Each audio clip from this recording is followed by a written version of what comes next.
ये कौन सी गुफा है? गुप्तेश्वर नाथ ऐसे लिखा हुआ था ना। ये गुफा है।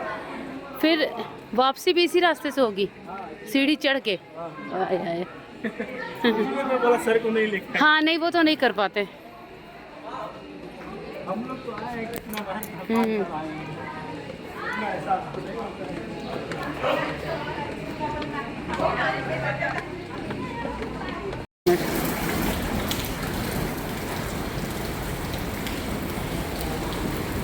रुकना बेटा।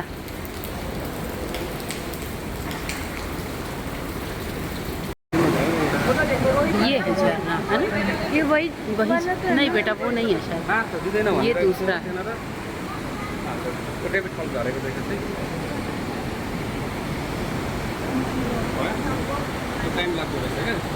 तो हम लोग इस समय है पोखरा में। जैसा कि आपने पिछले ब्लॉग में देखा होगा, पोखरा में हमने दिन में थोड़ा सा घूमा, गुफा वगैरह में गए। यहाँ पर 3 गुफाएं हैं, पर हमने मना कर दिया कि हम सिर्फ एक गुफा में जाएंगे, क्योंकि आपको पता है मेरे हस्बैंड कहीं पर भी नहीं जा पा रहे थे। वो गाड़ी में ही बैठे रहते थे और मैं और दिया घूमते थे ड्राइवर के साथ। फिर मुझे मजा नहीं आया, मैंने कहा भैया होटल चलो, अब हम और नहीं घूमेंगे। और शाम में अच्छे से फ्रेश होकर मेरे हस्बैंड की भी थोड़ी तबीयत सही हुई, तो हम लोग आकर बैठे एक रेस्टोरेंट में, जहाँ पर हमने स्पेशल नेपाल के मोमोज मंगाए, चाउमीन मंगाई कि देखिए यहाँ का स्वाद कैसा होता है। और यहाँ पर रेट भी बहुत अच्छा था, बहुत ज्यादा नहीं थे, जेन्युइन था। और मोमोज का टेस्ट भी बहुत ज्यादा डिफरेंट था, अंदर जूसी थे और सब्जियां खूब अच्छे से भरी हुई थी। तो काफी बढ़िया मोमोज हमें मिले थे। 80 रुपीज के प्लेट थे और 80 रुपीज के ही चाउमीन भी हमें मिला था, बढ़िया मिला था। और अभी खा पी कर हम बढ़ चले हैं रास्तों पर। तो यहाँ पर हम पैदल ही जा रहे थे और अभी हम लोग पहुंचे हैं, एक नदी है, मुझे नाम नहीं याद आ रहा है, नदी है या लेक है, वहां पर किनारों पर आरती होती है। जो वो नदी है, नदी की देवी है, उनकी आरती होती है। ये कौन सी नदी है मुझे एग्जैक्ट नाम नहीं याद आ रहा है। और इनकी आरती देखने के लिए बहुत दूर दूर से लोग आते हैं, बहुत ज्यादा भीड़ होती है।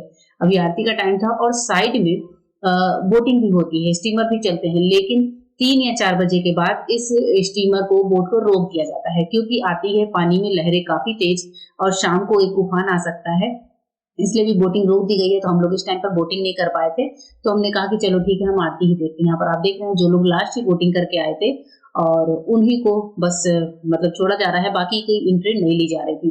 और नदी से उस पार जब हम जाते हैं तो वहां पर एक बहुत ही खूबसूरत सा और मंदिर है, जिसका ब्लॉग मैं आगे डालूंगी। हम लोग नेक्स्ट गए थे और पानी आप देख रहे हैं, नदी बोलते हैं कि नदी जो झील है ये बहुत ज्यादा गहरी है, काफी ज्यादा गहरी नदी है। तो इसलिए शाम में 4 बजे के बाद किसी को एंट्री नहीं देते हैं। और अभी यहाँ पर आरती की तैयारी चल रही है और नेपाली भाषा में ही जो कुछ कुछ भक्ति वाले कुछ डिवोशनल म्यूजिक यहाँ चल रही थी, जिसको मैंने म्यूट कर दिया है। तो यहाँ पर इस टाइम पर काफी ज्यादा भीड़ थी और एक बहुत अच्छी बात लगी कि काफी बड़े एरिया में खूब अच्छे से चेयर्स वगैरह लगाए हुए थे लोगों की, पब्लिक को बैठने के लिए। यहाँ पर आरती की तैयारी है, ये जो आप देख रहे हैं बड़ा सा दीपक है। और जितने टूरिस्ट हैं इस टाइम पर पोखरा में, वो सभी लोग आए थे ये देखने। इसके अलावा लोकल लोगों की भीड़ काफी ज्यादा होती है। ऊपर जो है वो जो जो मंत्र बोले जा रहे थे उसकी लाइनिंग्स लिख के आ रही थी। हम लोग यहाँ पर खड़े थे, हमें एक्चुअली नेपाली बिल्कुल समझ में नहीं आ रही थी, लेकिन जो माहौल था वो बड़ा ही सुंदर सा था, खुशनुमा सा था। हालांकि शाम का टाइम था, गर्मी भी बहुत ज्यादा लग रही थी। इस टाइम पर नेपाल में शाम में गर्मी सी थी और क्योंकि भीड़ थी तो भीड़ में आपको पता ही है कि गर्मी बहुत लगती है। और अभी भीड़ खूब थी, इतनी की सारे चेयर्स वगैरह सब भरे हुए थे और हमें कुछ समझ में भी नहीं आ रहा था। तो जब आरती एक बार शुरू हो गई, आरती थोड़ा सा देखने के बाद फिर हमने वहां से नेक्स्ट साइड मूव कर लिया था, क्योंकि आरती काफी ज्यादा लंबी चलती, कम से कम 1-1.5 घंटे का पूरा प्रोग्राम होता है और गर्मी से हम लोग बहुत ज्यादा परेशान हो रहे थे। इसके बाद से इस आरती को देखने के बाद जो देवी थी उनको हाथ जोड़ने के बाद, और हाँ एक बात और मैं बताऊं कि यहाँ पर कान्हा जी की आरती चल रही थी, जो हमें बहुत अच्छी लगी।